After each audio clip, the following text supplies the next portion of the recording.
Hey, this is Doug Hamp. We're over at douglashamp.com. Ask and you will receive.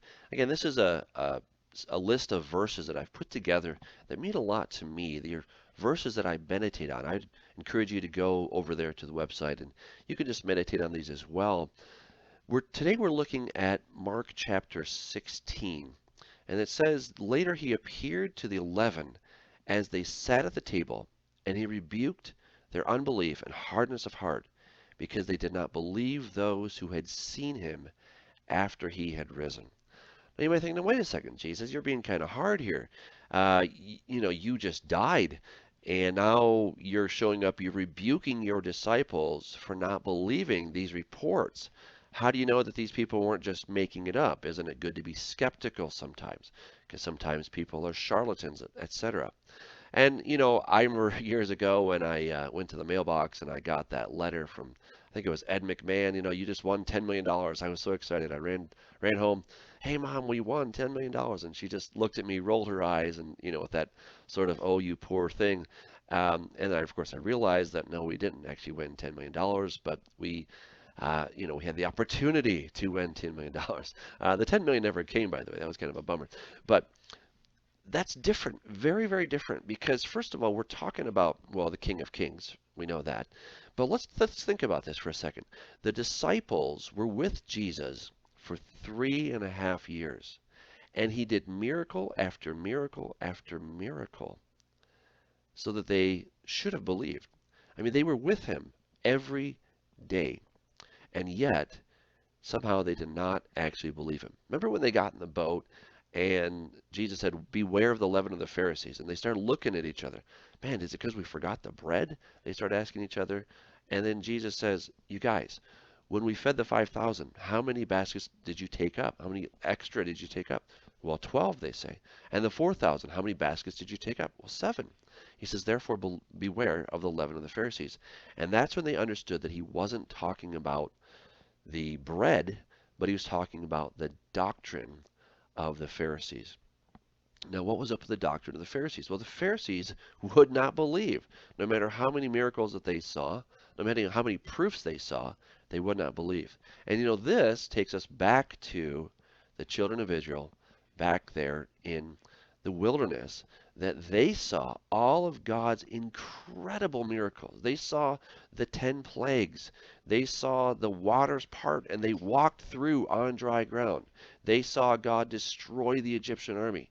They had the pillar of fire. They had the cloud by day. They had bread raining down on them from the sky, right? They had all these quail show up, so they had meat. They saw miracle after miracle, and they even saw water come out of the rock, but they wouldn't believe. No matter what God did, it wasn't good enough for them to believe and to trust him with all of their heart. So now we fast forward back to the disciples, and they're with God incarnate. Now, they may not have understood all the theological implications of that, but they saw the signs themselves. Remember when John came, John the Baptist, he sent his disciples saying, Hey, are you the one, or should we expect another? And Jesus didn't say, Yeah, I'm the guy, I'm the guy. No, Jesus said, Hey, tell them what you've seen. He said, the lepers are cleansed, the blind now see, the lame can walk. And so they took that report. Hey, this is what Jesus is doing. Yeah, he is the Messiah. So we have then Jesus telling his disciples, I'm going to die and I'm going to rise again. And somehow this message was just not getting through. It was going whoo, right over their heads. Is it because they couldn't hear him? Well, of course they heard him, but they weren't listening. They weren't paying attention. They were not actually absorbing the words that he said. And so then when they had these reports, Jesus is no longer in his tomb. He has risen from the dead. They're like, no, no, no. And then, of course, we got good old Thomas.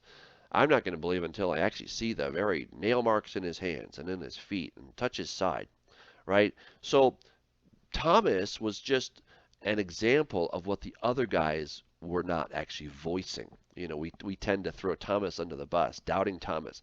They were all doubting. And let's be honest, we're doubting too, right? Now, we might say, well, I believe that Jesus died. Yeah, because we have 2,000 years of history, of tradition, of teaching. And so that has become, shall we say, relatively easy to believe as a Christian. So that's generally not as a Christian. Now, of course, if you're not a Christian, that may be a big stumbling block. But if you're a follower of Christ, then you believe that. But the parts that God wants us to believe are things like, walking on water, moving mountains, and all that stuff. That he continually told the disciples, hey, you guys can do this. You're my disciples. You're going to be like me. Let's check out just a little bit more here in the book of John.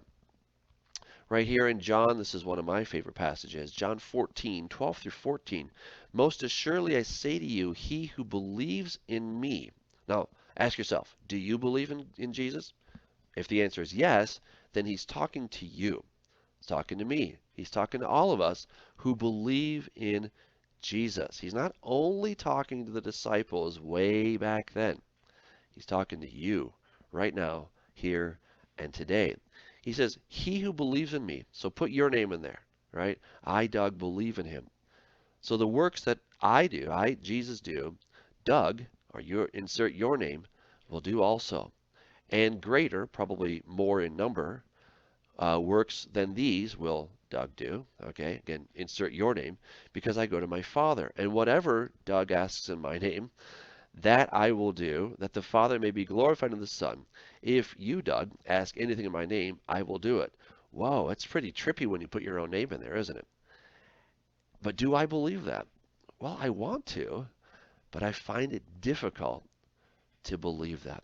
I'm not sure why we find it so difficult, but Jesus sort of showcased this in Luke 18:8 when he said, I tell you that he will avenge him speedily. Nevertheless, when the Son of Man comes, will he really find faith on the earth? Man, that's a good question. Will the Son of Man find faith on the earth when he returns? Well, Jesus seemed rather doubtful.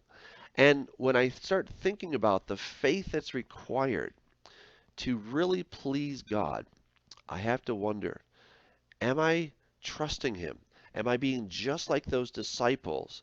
Would he come and rebuke me? Doug, you didn't believe. I told you all these things, and you had the Bible. You had all this, stuff at your disposal to believe, and yet you wouldn't believe. I told you again and again and again, and then you had all kinds of cool science that even backed up so much of this stuff, like quantum physics and stuff that blows your mind.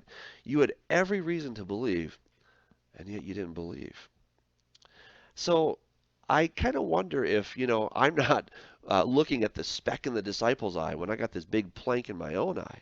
I'm throwing Thomas under the bus for his doubts, and yet I've got my own doubts. Well, do you have doubts? If you do, if I do, what do we need to do? Well, we need to certainly confess those, and we need to forsake those, and then we need to trust in God. Now, what does it mean? What does it look like? Well, again, Jesus said, seek first the kingdom of God and his righteousness, and all these things will be added to you. So the key is, of course, to be living righteously. Well, how do you know when you're living righteously? Well, that's the cool thing. God told you what is righteous and what is not. It's right in his word. There's unfortunately this idea that the law, God's law that he spoke at Mount Sinai, was nailed to the cross. That's just not true. Those are God's good instructions for living. And they tell us what is acceptable and good, and they tell us what is not acceptable and what is evil. So it's really simple. Do the things that are good, avoid the evil, don't do those things. Right? Now, we're not doing those things to earn our salvation with God. Not at all. We're doing those things because we love our Father, and he has given us good, wholesome, life-giving instructions so that we'll have a good life. And he's told us what to avoid, what not to do. It's sort of the user's manual for life, if you will. So that's the foundation. That's that righteous foundation. And if we're doing those things, if we're just kind of living in that righteous place, then we can ask for anything we want. It's really incredible. Trust me, you're not going to ask God to help you rob the bank if you're abiding in him. And that's what he says there in John 15. He says, if you abide in me and my words abide in you, you will ask what you desire, and it shall be done for you. By this my Father is glorified, that you bear much fruit, so you'll be my disciples. Or how about this one in John 16? And in that day you'll ask me nothing. Most assuredly I say to you, whatever you ask the Father in my name, he will give you. Until now you have asked nothing in my name. Ask and you will receive, that your joy may be full. If you have trouble with these, take them up with Jesus, because these are the things that he said to us, not only to the disciples back then. You see, the disciples were just like the children of Israel in the wilderness, and we're pretty much like them. So we want to actually do what God said to do, to believe, to trust, to go and do amazing things, move mountains, you know, cast mulberry bushes into the ocean and all that cool stuff. Amazing things that God has in store for us if we'll believe. We can't doubt. We've got to just trust in Him. But when we do, boy, life gets exciting. I encourage you, trust in the Lord with all your heart, and He will do amazing things. Until next time, God bless you.